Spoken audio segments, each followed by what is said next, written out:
साधारण माझा तोटा झालेला आहे 1,25,00,000चा। पहा, 1,25,00,000 रुपये तोटा होत असताना परत उभारी घेणं हे काय छोटं काम नाही मित्रांनो। आज आपण अहिल्यानगर जिल्ह्यातील श्रामपूर या तालुक्याच्या ठिकाणी आहोत। श्रामपूर तालुक्यातील अर्थात श्रामपूर येथील MIDC मध्ये आपण आज पदार्पण केलेलं आहे। आज आपण एक नवीन विषय घेऊन आलेलो आहोत। पोकलेनचे जे समोरचे बूमस्टिक असतात ते बूमस्टिक बनविणारी श्रामपूर MIDC तील एक कंपनी आहे जिचं नाव आहे अमेय इंजिनिअरिंग। पुन्हा एकदा त्या कंपनीचं नाव सांगतो, श्रामपूर MIDC तील कंपनी आहे अमेय इंजिनिअरिंग। ही इंजिनिअरिंग कंपनी स्वतः पोकलेनचे बूमस्टिक बनवते। साधारण 55 ते 60 फुटापर्यंत ते बूमस्टिक बनवले जातात। त्या बूमस्टिक बनवणाऱ्या कंपनीची आपण आज सविस्तर आणि इत्थंभूत माहिती घेणार आहोत। हीच ती अमेय इंजिनिअरिंग कंपनी जिच्या गेटवर आपण आता सध्या उभे आहोत आणि या कंपनीमध्ये आता आपण आतमध्ये प्रवेश करणार आहोत। आतमध्ये प्रवेश करून आपण जाणून घेणार आहोत का अमेय इंजिनिअरिंग कशा पद्धतीने बूमस्टिक बनवते। अमेय इंजिनिअरिंगचे जे मालक आहेत प्रवीण विलासराव घोगरे, त्या प्रवीण घोगरे यांच्याशी आपण बातचीत करूया की अमेय इंजिनिअरिंग ही जी त्यांची कंपनी आहे त्या माध्यमातून ते कशा पद्धतीने बूमस्टिक बनवतात। आपण पाहू शकता ही त्यांच्या मागे जी आहे ती ही अशी लांब सडक बनवलेली पोकलेनची जी बूमस्टिक आहे याला बूमस्टिक म्हणतात। या बूमस्टिकच्या माध्यमातून विहिरींचं खोदकाम असेल, तलावाचं खोदकाम असेल किंवा अन्य कुठलेही जे कामं आहेत ती कामे केले जातात। आपण प्रत्यक्षात प्रवीणजी घोगरे की जे या अमेय इंजिनिअरिंगचे मालक आहेत ते स्वतः या कंपनीत आज आहेत, त्यांच्याकडून जाणून घेऊया, पहिल्यापासून जाणून घेऊया का कशा पद्धतीने त्यांचं कामकाज चालतं। आणि मी पुन्हा एकदा नमूद करू इच्छितो आपल्या श्रोत्यांसाठी आणि दर्शकांसाठी की आपण अशा कारखान्यामध्ये आता उपस्थित आहोत का ज्या ठिकाणची बूमस्टिक ही कुठेही वेल्डिंग केलेली नसते किंवा ती ज्याला आपण अनकट म्हणतो अशी अनकट बूमस्टिक आपल्याला आज या ठिकाणी कशा पद्धतीने बनवली जाते हे पाहायला मिळणार आहे। या कंपनीचं हे सर्वात महत्त्वाचं वैशिष्ट्य आहे की यांच्या बूमस्टिकला कुठेही जॉईंट नसतो, ती अखंड असते। जाणून घेऊया। प्रवीण घोगरे, आपलं आमच्या या चॅनलमध्ये स्वागत आहे। आणि आज आपण आम्हाला बूमस्टिक कशा पद्धतीने तुम्ही बनवतात की आम्ही एक आत्तापर्यंत ऐकून आहोत की तुमच्या कारखान्यामध्ये तुमचा असा एकमेव कारखाना आहे की जिथलची जी बूमस्टिक आहे ती अखंड असते, तिला कुठेही खंडित केली जात नाही किंवा तिला कुठेही वेल्डिंग दिली जात नाही, कुठेही जॉईंट केली जात नाही। तर ते खरं आहे का? हो, खरं आहे। आपण महाराष्ट्रामध्ये ज्यावेळेस हे बूमस्टिकचं काम चालू करायचं तर याच्यामध्ये मॅन्युफॅक्चरिंग करणारी कंपनी आहेत तर त्या 40 फुटापर्यंतच बूम बनवत होते, 35 ते 40। तर याच्या व्यतिरिक्त वेगळं काहीतरी करावे आणि विदाऊट जॉईंट करावे म्हणून आम्ही त्यासाठी काहीतरी धडपड करायचा प्रयत्न केला। त्याच्यामध्ये माझे स्टाफ मेंबरनी मला खूप मोठं सहकार्य केलं। जिथे कुणी पूर्वी काही बनवलेलं असेल त्याचा थोडासा आढावा घेतला तर त्या साधारण 200 तासानंतर क्रॅक जाणं किंवा एक विहीर चालू असतानाच तुकडा पडणं हे सगळे प्रॉब्लेम आले। काही काहींना तेवढे खोली 50 फूट खोल नाही निघणं, 40 फुटापर्यंत 46 फुटापर्यंतच काम होणं। मग आम्ही त्याचा सगळा आढावा घेतल्यानंतर आपण बनवायचं ठरवलं। तर मग आम्ही मशीनच्या इंजिनच्या कॅपॅसिटीप्रमाणे त्याच्या हायड्रोलिकप्रमाणे मशीनचं डिझाईन करायचं ठरवलं। तर पूर्वीचं त्याचं जे शॉर्ट बूम होतं त्याच्या वजनात आपण लॉंग बूम बनवायचं, पण वजन पण वाढलं नाही पाहिजे। शॉर्ट बूम बनवली जायची पूर्वीची, हो, ती किती फुटापर्यंत असायची? ती कंपनीची जी आहे ना ते 10 ते 15 फुटापर्यंतच काम करते। आणि तिचं वजन किती? तिचं वजन साधारण 5.5 टनापर्यंत, पूर्ण सगळा सेट जो पाहिला तो 5.5 टनापर्यंत वेट जातो। आणि आता ही जी तुम्ही आणि आपण जे मॅन्युफॅक्चरिंग केलेलं आहे याचं वजन आहे ना 5 टन 200 पर्यंत आपण मेंटेन केलं, साधारण तेवढंच वजन आहे। त्यामुळे त्या मशीनच्या स्विंग बेरिंगवर किंवा इतर पार्टवर कुठेही त्याचा लोड येत नाही आणि डिस्टर्ब होत नाही। फक्त आपल्याला त्या केसमध्ये मशीनला डेड वेट वाढवावं लागतं, कारण याची लांबी वाढवल्यामुळे आपल्याला तेवढं डेड वेट वाढवावं लागतं। आणि आपण लोकांचं जे क्रॅक जायचं प्रमाण होतं ते कसं शॉर्ट आउट करता येईल याच्यावर आम्ही निर्णय घेतला। आम्ही त्याप्रमाणे 3Dवर ड्रॉइंग बनवलं। ड्रॉइंग बनवून 50 फूट काढण्यासाठी आपल्याला किती लांबीची अटॅचमेंट बनावं लागेल, आम्ही त्याला अटॅचमेंट म्हणतो, बूमस्टिकला अटॅचमेंट म्हणतात। LR लॉंग बूम तो कसा आपण 3Dवर वर्किंग होईल त्याप्रमाणे आम्ही 3Dवर बघितलं, त्याप्रमाणे आम्ही डिझाईन केलं। पण हे डिझाईन करताना आपण तो एक प्रायोरिटी बेस धरला की याला कुठेही जॉईंट घ्यायचा नाही आणि जॉईंट न घेता आम्ही ते बनवायला सुरुवात केली. आज 7 वर्ष झाले आमचे. कमीत कमी आता ह्या मशीनला पूर्वी कोणी ब्रेकर लावत नाही, पण ह्या मशीनला आम्ही ब्रेकरच्या लाईन टाकून आहे ना आता ब्रेकरवर चालू आहे.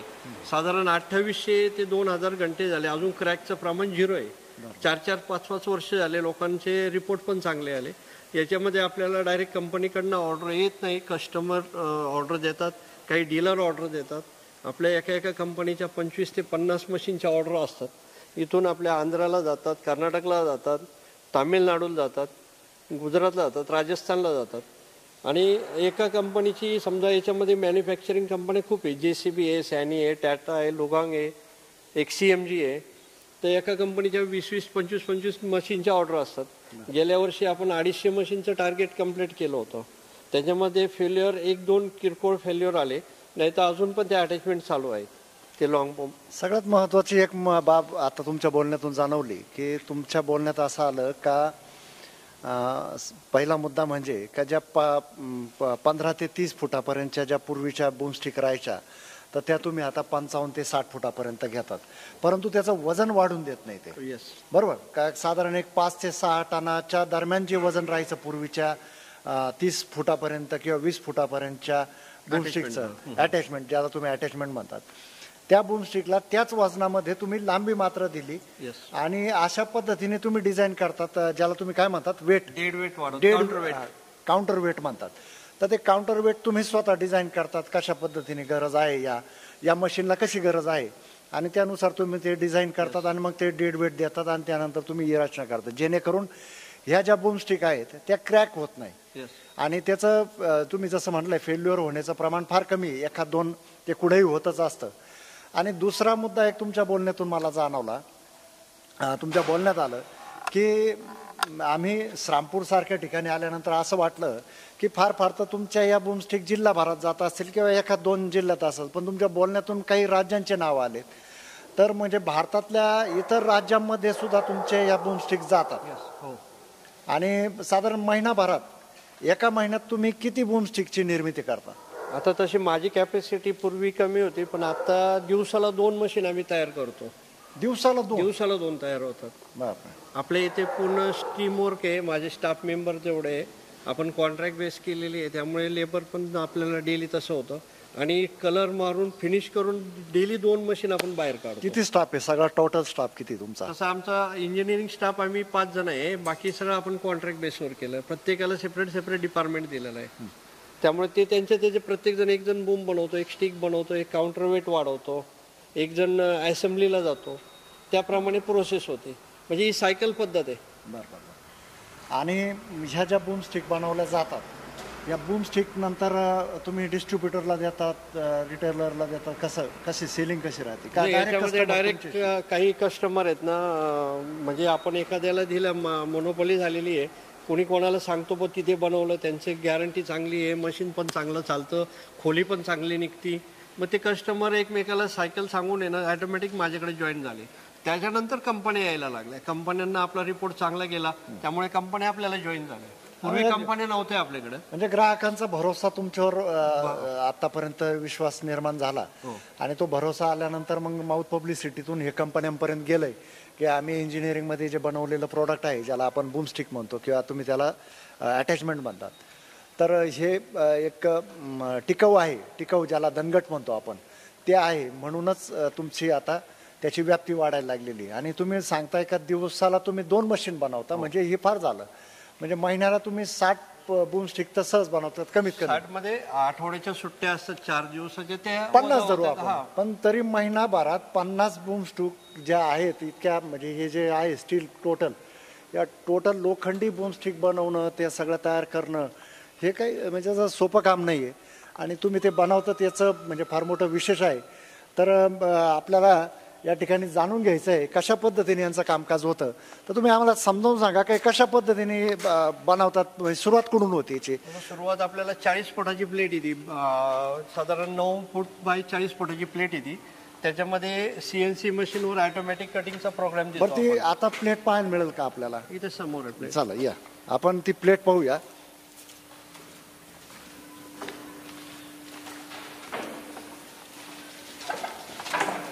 ही जी झाली ही प्लेट झाली, हो ही आपल्याला आलेली लोखंडी प्लेट, बरोबर. हिची काय याच्यात पण स्पेशल ग्रेडचं मटेरियल असतं. बाकीचे लोक जे बनवतात ते MS मध्ये बनवतात. आपण जे बनवतो ना हे E350C मध्ये बनवतो. म्हणजे हे स्पेशल ग्रेडचं मटेरियल आहे. याच्यात व्हायब्रेशन सहन करण्याची ताकद जास्त आहे. असं असं असं. आणि त्याला वेल्डिंगची प्रोसेस पण आहे, कटिंगची प्रोसेस आहे. हे ओव्हर हिट झालं तर क्रॅक जायचं प्रमाण वाढतं. म्हणून आपण काय केलं, त्याला ऑटोमॅटिक मशीनवर कटिंग करतो. त्याला कॅम्प्युटराइज प्रोग्राम देतो. इथं समोर मशीनवर कट होतो. या बरोबर. मग ते ती जी प्लेट आहे ती ह्या ती या बेडवर मशीन- ठेवून आपण याच्या मशीनला प्रोग्राम दिला जातो. बरोबर, त्या मशीनला प्रोग्राम दिला जातो.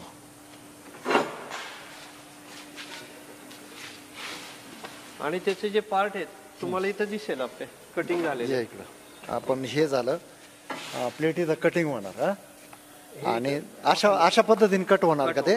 बरं बरं बरं बरं. या या या ठीक आहे ठीक आहे ठीक आहे. हे अशा पद्धतीने ते प्लेट जी आहे ती कट होणार, बरोबर. आता ह्या जे तुम्ही पाहिलंय ह्या फक्त साईड प्लेट आहे. म्हणजे या बोमच्या ज्या आहे ना दोन्ही साईडच्या प्लेट आहे, बोम आणि स्टिकच्या. हा ह्या दोन्ही साईडच्या प्लेट, ही एक आणि ही एक आहे. आता याचा जो टॉप आणि बॉटम आहे, म्हणजे हा जो वरचा दिसतो हा टॉप आणि याचा बॉटम, याला जे आहे ना त्याला बेंड करावं लागतं त्याच्या कर्वच्या ठिकाणी. तर बाकीच्या ठिकाणी गरम करून वाकवलं जातं. आपल्याकडे जे आहे ते स्पेशल बेंडिंग मशीन आहे. साधारण 30 mm जाडीची प्लेट आपण टर्न करू शकतो. बापरे असं. हा, आणि इथं एक प्रेस आहे 100 टनाचा, त्याच्यावर आपण तो फोल्ड मारू शकतो. म्हणजे इथं लोखंड कुठल्याही प्रकारचं गरम करून वाकवलं जातं. जे लोखंड गरम करून वाकवलं जातं त्याचं क्रॅकचं किंवा लाईफ कमी होऊन जातं, कारण त्याचे केमिकल आणि मेकॅनिकलची जी स्ट्रेंथ आहे ती कमी होऊन जाते. नाही आता आता आपण ह्याच्यावर येऊया. ह्या कट झालेल्या त्या मशीनवर झालेले कट झालेले प्लेट ह्या दोन्ही साईडच्या, ही वरची. आता ही बेंड तुम्ही कुठे केली म्हणे? हे समोरची बेंडिंग समोरची. मशीन म्हणून आहे. बरोबर ठीक आहे चालेल. या आपण ती बेंडिंग मशीन पाहूया.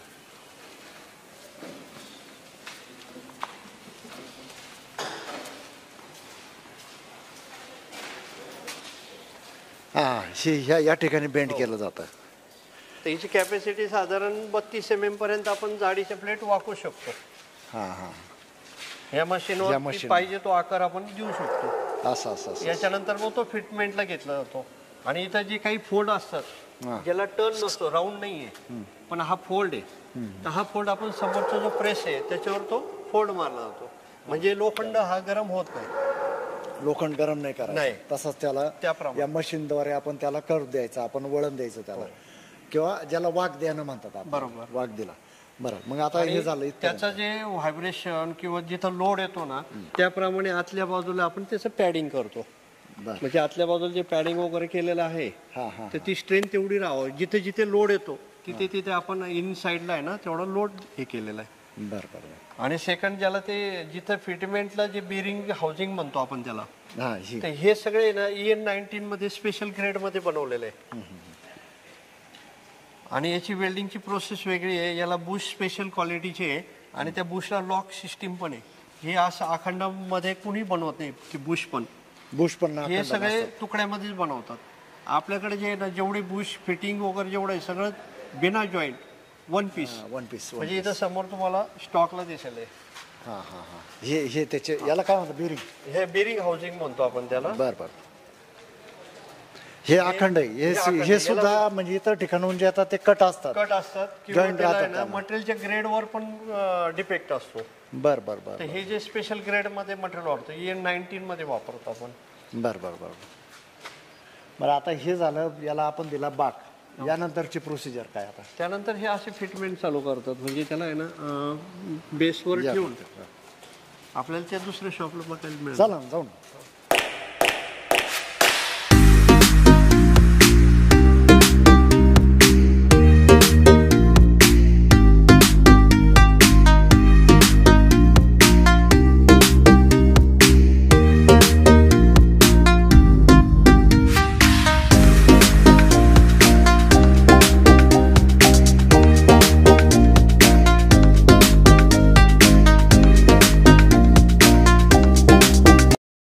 तर हे आम्ही इंजिनिअरिंगमध्ये पूर्णपणे तयार झालेलं हे बोनस्टिक आपण पाहू शकता. अशा पद्धतीने हे या मशीनला फिट केलेलं आहे. हा जो तयार झालेला टोटल बोनस्टिक जो आहे तुम्ही पाहू शकता. आणि हा अशा पद्धतीने मशीनला फिट केलेला आहे. पूर्णपणे याचं जे कलर काम असेल किंवा बारीक सारीक जेवढे काही गोष्टी असतील त्या सगळ्या तयार होऊन हे पूर्णपणे तयार झालेले ह्या सगळ्या यांच्या बूमस्टिक. त्याला ते ऑपरेटर बघण्यासाठी आपण आहे ना तिथे कॅमेराची सिस्टीम दिलेली आहे. असं म्हणजे फोमला ब्लॅक कंडिशन मध्ये आपण आतमध्ये फॅब्रिकेशन करतो, त्यानंतर त्याला प्रायमर पेंट मारतो. प्रायमर पेंट नंतर हा फायनल पेंट होतो. त्यानंतर त्याला स्टिकर्स असेल, ज्या कंपनीचा ब्रँड असेल त्या कंपनीचं आपण जसं सॅनी नाव लावलेलं आहे याला, तिथे एक CMG दिसतं, काही ठिकाणी होंडाई दिसतं. बरोबर. बकेट पर्यंत सगळं युनिट आपण बनवलेलं आहे. म्हणजे बकेट सुद्धा तुम्ही बकेट सुद्धा आपण इथं बनवतो. त्याला हार्डनिंग केलेलं असतं, ती दगडात चालते म्हणून त्याला ते पाठे मारणे वगैरे हे. आणि या केस मध्ये त्या ऑपरेटरला काम करण्यासाठी आपण इथे कॅमेरा सिस्टीम लावलेली आहे. आपण हा कॅमेरा पाहू शकतो का त्या ऑपरेटर जो आहे याच्यावर काम करणारा मशीनवर, त्याला दिसण्यासाठी हा कॅमेरा सेट. हा, आणि त्याच्या समोर इथं केबिन मध्ये एक स्क्रीन असते का, त्या स्क्रीनवर त्याला ते दिसतं पिक्चर का त्या विहिरीमध्ये काय वर्किंग आहे, त्याला काय काम करायचंय, कुठं माती काढायची, कुठं काय नाही. कारण तो केबिन विहिरीच्या बाहेर असतो. हा, त्याला दिसण्यासाठी ते कॅमेराचं काम आहे. वा वा वा. म्हणजे चांगल्या पद्धती हे एक आणखीन ऍडिशनल त्यांनी या बूमस्टिकला दिलेला आहे का, तो जो कॅमेरा आहे त्यामुळं त्या ऑपरेटरला काम करण्याला अतिशय सुलभ जातं आणि सहज जातं. टाटा हिताची असेल, लिगॉंग असेल, हुंडाई असेल, कॅट, XCMG, JCB या ज्या कंपन्या आहेत, या नामांकित कंपन्या स्वतःचे बूम बनवतात. बूमस्टिक ज्याला आपण आता बोलत होतो, बूमस्टिक बनवतात. आणि त्या साधारण 15 ते 20 फुटापर्यंतच्या त्या बूमस्टिक असतात. आणि आम्ही इंजिनिअरिंग जी आपण पाहतो आहोत, या आम्ही इंजिनिअरिंगमध्ये अखंड अशी जी बूमस्टिक बनवली जाते, ज्याला आपण अनकट म्हणतो, कुठल्याही जॉईंट शिवाय बनलेली जी अखंड बूमस्टिक आहे ती आम्ही इंजिनिअरिंगमध्ये बनते. आणि ती साधारण 55 ते 60 फुटापर्यंतची राहते. आपण जाणून घेतलेलं आहे की या अखंडपणा असल्यामुळे या बूमस्टिक टिकाऊ असतात.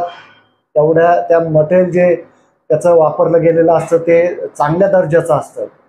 उत्तम दर्जाचं क्वालिटी मटेरियल असल्यामुळं, ज्याला आपण स्टील म्हणतो, स्टीलच सगळ्यात महत्त्वाचा पार्ट आहे. तर स्टील अतिशय क्वालिटी असल्यामुळे त्याचा टिकाऊपणा जास्त असतो, फेल्युअर फार कमी येतो. आता आपण या कंपनीचे जे मालक आहेत प्रवीण विलासराव घोगरे, हे तसे मूळचे कोल्हार खुर्दचे, राहुरी तालुक्यातील कोल्हार खुर्द येथील हे प्रवीण घोगरे. आणि त्यांच्याकडूनच त्यांची थोडक्यात कहाणी जाणून घेऊया. आपल्याला या व्यवसायात ते कसे आले आणि काय आले. तर प्रवीणजी, तुमचं आमच्या चॅनलमध्ये पुन्हा एकदा स्वागत आहे. आणि साधारण किती वर्षापासून तुम्ही या व्यवसायात आहात? साहेब, मी इंजिनिअरिंग डिप्लोमा झालेला आहे माझा. त्यानंतर मी क्रिस्टल इंजिनियर्स म्हणून एक कंपनी होती, तिथे सर्व्हिस करत होतो. तिथे साधारण 25 वर्ष मी सर्व्हिस केली. त्यानंतर माझ्या मनात आलं आपलं स्वतःचं काहीतरी कंपनी असावी, करावं, म्हणून मी त्या 2014 मध्ये स्वतःचा प्लॉट घेतला MIDC एरियामध्ये, श्रीरामपूर MIDC मध्ये. आपण आता जिथे आहोत तो स्वतःचा प्लॉट पहिला घेतला, M52 म्हणून आहे, तिथे प्लॉट घेतला, शेड उभा केला. त्यानंतर मी शुगर फॅक्टरीचे जॉब चालू केले. साखर कारखान्याला जे व्हेसल्स किंवा टँक लागतात त्या बनवायला सुरुवात केली. त्याच्यामध्ये पण मला बरेचसे फेल्युअर्स आले. फेल्युअर म्हणजे पेक्षा ऑर्डर आल्या पण त्याचं पेमेंट नाही आलं, त्यांनी मटेरियल उचललं नाही, त्यामध्ये पण माझे लॉसेस झाले.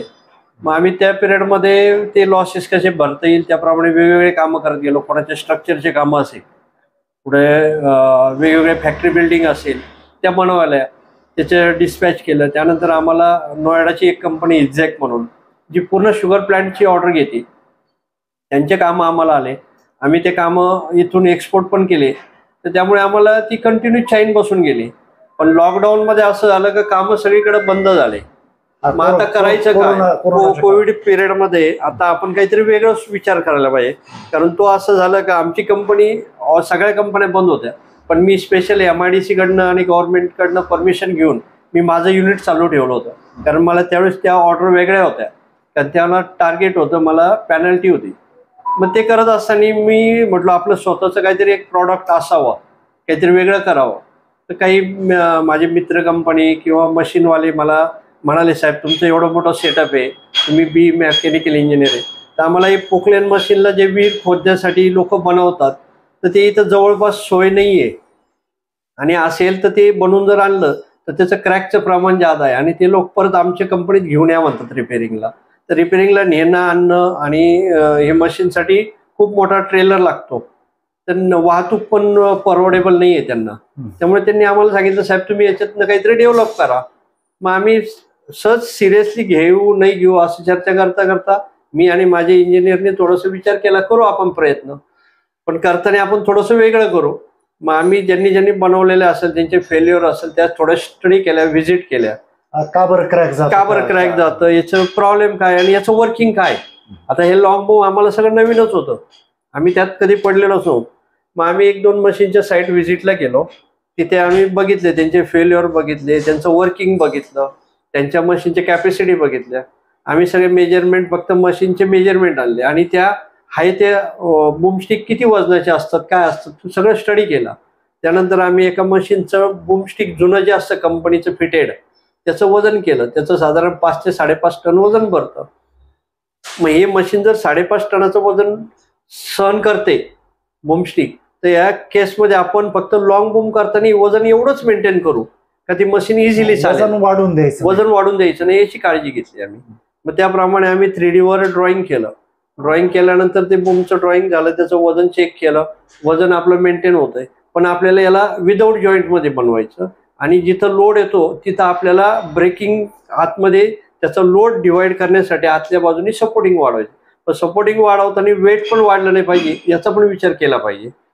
मग आणि फेल्युअर पण नाही झालं पाहिजे, क्रॅक पण नाही झाला पाहिजे. मग त्याप्रमाणे आम्ही सुरुवात केली.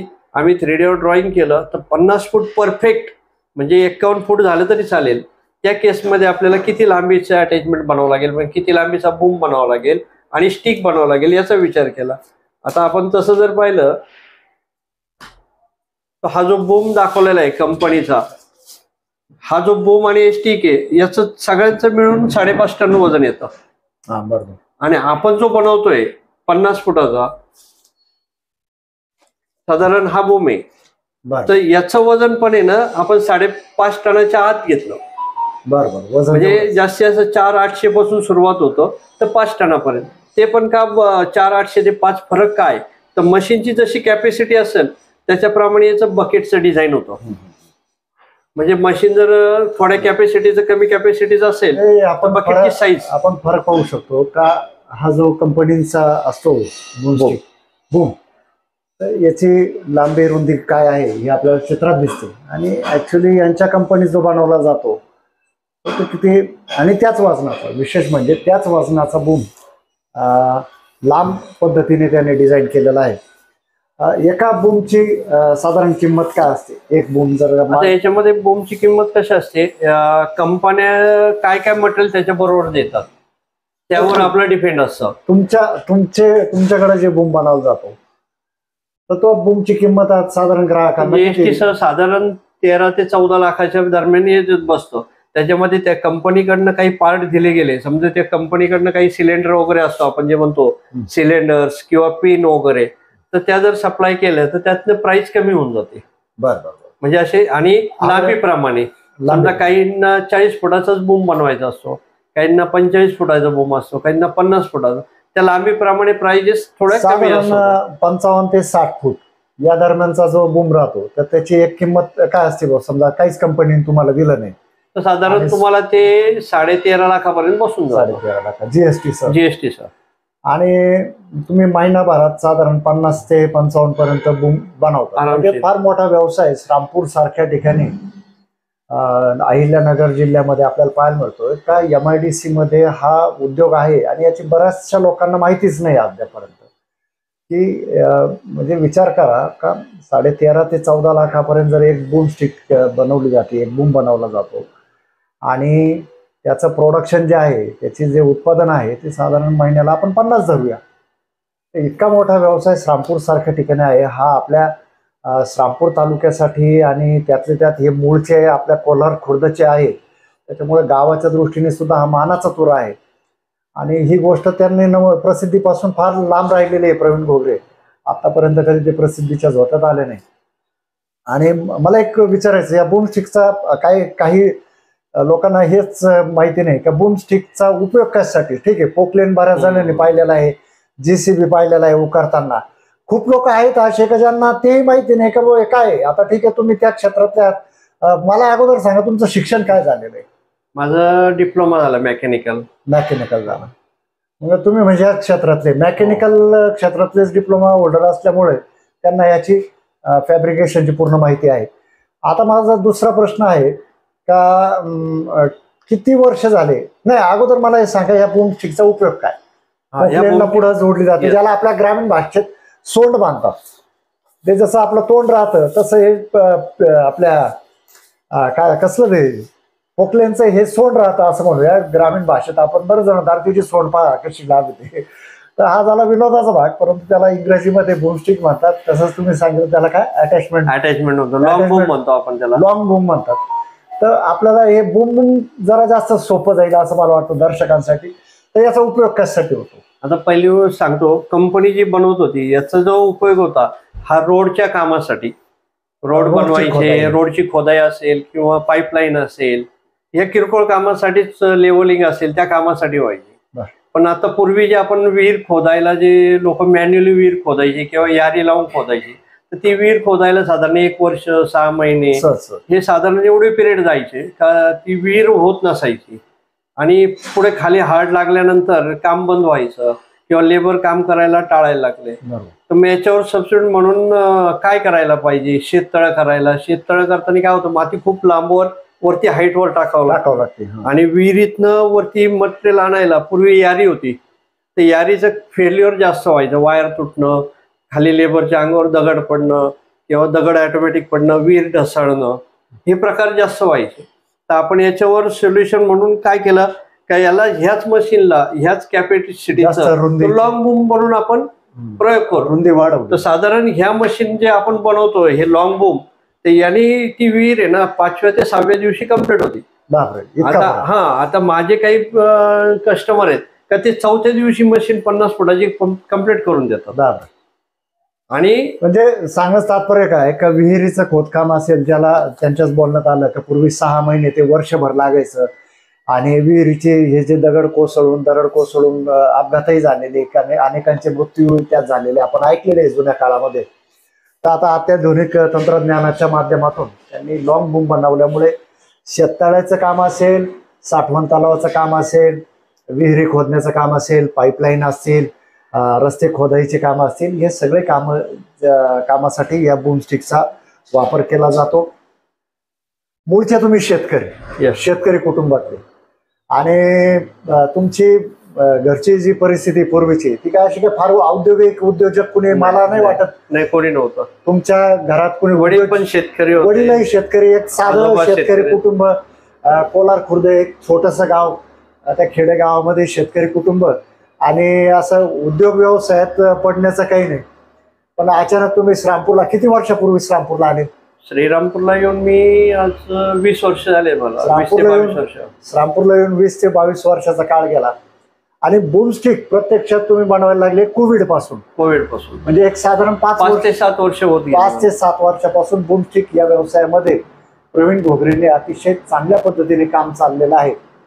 निव्वळ अहिल्यानगर जिल्ह्यातीलच नाही, महाराष्ट्र राज्यातीलच नाही, तर राज्याबाहेरील कोणत्या राज्यामध्ये आतापर्यंत कोणत्या राज्यामध्ये आपले हे बूम स्टिक गेलेले आहेत. आता याच्यामध्ये काय झालं, सुरुवातीला ज्यावेळेस मी बूम स्टिक बनवायला घेतलं तर मला एक बूम बनवायला साधारण 1.25 महिना लागला होता. तर 1.25 महिन्यामध्ये माझं एक प्रॉडक्ट झालं. तर काही लोक वेटिंगवर होते इथे बाहेर, मशीन घेऊन यायची, मला तुम्हाला बनवायचे, असेच बनवायचं. पण माझ्याकडनं ती कॅपॅसिटी म्हणजे मला ते डिझाईन, त्याचं मटेरियल, त्याला वेळ जायला लागला. नंतर मग त्याच्यावर आम्ही थोडंसं ऑटोमॅटिक मशीन घेऊन थोडं स्पीड देऊन आणि कस्टमर इतके फॉलो झाले, म्हणजे इतके फॉलोअर आले की इतके त्यांना रिक्वायरमेंट आली, म्हणजे वेटिंग व्हायला लागलं मला. मग आम्ही काय केलं, महिन्याला कशा आपल्याला पर डे 2 तयार होतील याचा विचार केला. मग हे करत असताना लोकांनी एवढी जाहिरात झाली आमची का आउट ऑफ महाराष्ट्राच्या ऑर्डर आल्यात. समजा आंध्राच्या आहेत, कर्नाटकच्या आहेत, त्यानंतर राजस्थानच्या आहे, गुजरातच्या आहे, तुमच्या MP च्या आहे, UP पर्यंत माझ्या मशीनच आहेत. तिकडनं त्यांनी ऑर्डर द्यायची आणि त्या इथं येऊन त्यांच्या मशीन, नवीन मशीन इथं उतरतात ते पण इथे येत नाही. आमचे फोनवरच सगळे इंटरनेटवर मेलवरच ऑर्डर झाल्यात.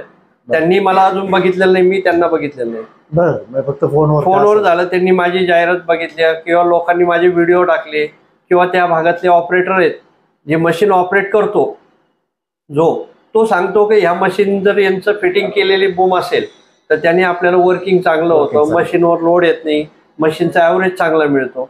त्यामुळे ह्या कंपन्यांना पर्यंत माझा रिपोर्ट गेला. मग ते कंपनी असेल, त्याचा डीलर असेल, त्याने आपल्याला ऑर्डर दिली. आपण इथं त्यांचं मशीन येतं, इथं कम्प्लीट बूमस्टिक फिटिंग करतो. परत त्यांचा जो ट्रेलर येईल किंवा काय येईल त्याच्यावर लोड करून देतो, ते त्यांचं जातं, आपल्याला ते पेमेंट येतं. म्हणजे पण आता मला एक आपण शेवटच्या टप्प्यात येऊया. तुम्ही आम्हाला सगळी तांत्रिक माहिती दिलेलीच आहे का, कशा पद्धतीने तुम्ही वर्कआउट करतात. आणि शेतकरी ते उद्योजक असा हा प्रवीण घोगरे यांचा हा आतापर्यंतचा 22 वर्षापासूनचा प्रवास. कोल्हार खुर्दपासून ते श्रामपूरला आले म्हणजे काही फार लांब आले नाही, तेही 22 किलोमीटरच लांब आले. आणि या 22 वर्षाच्या काळात त्यांनी चांगल्या प्रकारे आणि इंजिनिअरिंगच्या माध्यमातून चांगला नावलौकिक कमावला. त्यांच्या बोलण्यातून आपल्याला एक कळलंच आहे का नुसतं राज्यातीलच नाही, म्हणजे महाराष्ट्र राज्यातीलच नाही तर भारत देशातले इतर राज्यातूनही त्यांना चांगल्या प्रकारचा डिमांड आहे. तो व्यक्तिशः ग्राहकांकडून पण आहे आणि त्याचप्रमाणे कंपन्यांपर्यंत सुद्धा त्यांची ख्याती पोहोचली आहे. म्हणून कंपन्यांकडूनही त्यांना मागणी होत आहे. तर मी एक शेवटचा त्यांना प्रश्न करेल आणि आपण आजचा हा जो आपला प्रवास आहे, आम्ही इंजिनिअरिंग कशा पद्धतीने बूमस्टिक बनवतो तो हा प्रवास मी आणि असा हा नफ्यात तुम्ही म्हणता ते बरोबर आहे. सुरुवातीला मी ज्या 4 ते मशीनच्या 5 मशीनचा बूम जे बनवले ते वेअर अँड टेअर किंवा लॉस होऊ काय होऊ त्याचा प्रॉफिटचा विचार नाही केला आणि याचा पण विचार नाही केला की आपण तोट्यात राहू का फायद्यात राहू, फक्त बनवायचं. त्या सुरुवातीच्या ज्या 4 ते 5 मशीन गेल्या त्या मला नो लॉस नो प्रॉफिटमध्ये केल्या मी. त्यानंतर याच्यात किती राहायला पाहिजे, किती अमाऊंट ठेवली पाहिजे, मार्केटमध्ये आज काय आहे त्याची किंमत ते कळायला लागलं. नंतर मग आपले प्राइस तेवढे झाले. आणि याच्यात साहेब एक महत्त्वाचा प्लस पॉईंट सांगायचा, आपण जो बूमस्टिक बनवतो हा कुठेही जॉईंट दिलेला नाहीये, ते तर त्यामुळे ना याला मागणी जास्त आहे आणि जॉईंट नसल्यामुळे याला वाघ जादा असल्यामुळे ना खोली जादा निघते. बाकीच्या ठिकाणी बूम बनवणारे आहेत पण त्यांची बूमची स्टिकची लांबी ना 50 फूट काढण्यासाठी त्यांना 22 मीटरची अटॅचमेंट बनावं लागते आणि आपल्याला 20 मीटर मध्येच आपलं 50 फूट होतं. म्हणजे त्या मशीनची कॅपॅसिटीला लोड पण येत नाही आणि विहिरीचा गाळा जो असतो तर लांबी वाढली तर विहिरीचा गाळा वाढतो. आपल्याला त्या केसमध्ये विहिरीचा गाळा पण मेंटेन राहतो आणि ओव्हरलोड मशीनवर होत नाही. नाही, मी हा प्रश्न तुम्हाला यासाठी केला कारण तुम्ही सुरुवातीला म्हटले की मी जेव्हा नवीन हा व्यवसाय सुरू केला तर काही पार्ट्यांकडून तुम्हाला आर्थिक तडाखे बसले. हो, म्हणजे काही म्हणतो ना आपल्याला लॉसेस झाले सुरुवातीच्या काळात. म्हणून मला एकच विचारायचं होतं, त्या लॉसेसला भर काढून तुम्ही सगळं सावरून आज चांगल्या प्रकारे हा व्यवसाय डेव्हलप केला. एक शेतकरी कुटुंबातील हा व्यक्ती आज चांगल्या प्रकारचा उद्योजक झालेला आहे, याचा आपल्याला मनस्वी आनंद होतोय. प्रवीणजी घोगरे यांना भेटून खूप आनंद वाटला. त्यांची आम्ही इंजिनिअरिंग हे काम पाहून खूप मनापासून समाधान वाटलं आणि त्यांचा भावी वाटचालीस मी शुभेच्छा व्यक्त करतो. आणि आज आपण एक आपल्या दर्शकांसाठी एक वेगळा काय विषय घेऊन आलेलो आहोत का, थोडंसं रोजचे जे विषय आहे मग ते राजकीय असतील, सामाजिक असतील, क्राईमचे विषय असतील, ह्या विषयांना थोडासा फाटा देऊन एक उद्योजकता या विषयाकडे आपण आज वळलो. आज प्रवीणजी तुम्हाला भेटून खरोखर खूप आनंद वाटला आणि दर्शकांनाही एक यातून माहिती मिळाली की आपल्या परिसरामध्ये श्रामपूर सारख्या तालुक्यामध्ये श्रामपूर MIDC मध्ये हा उद्योग चांगल्या प्रकारे बहरतो. हा आणखीन भविष्यात बहरणार आहे. कॅमेरामन संतोष बुरुडे यांच्यासह मी पत्रकार संजय कोळसे. नमस्कार, धन्यवाद.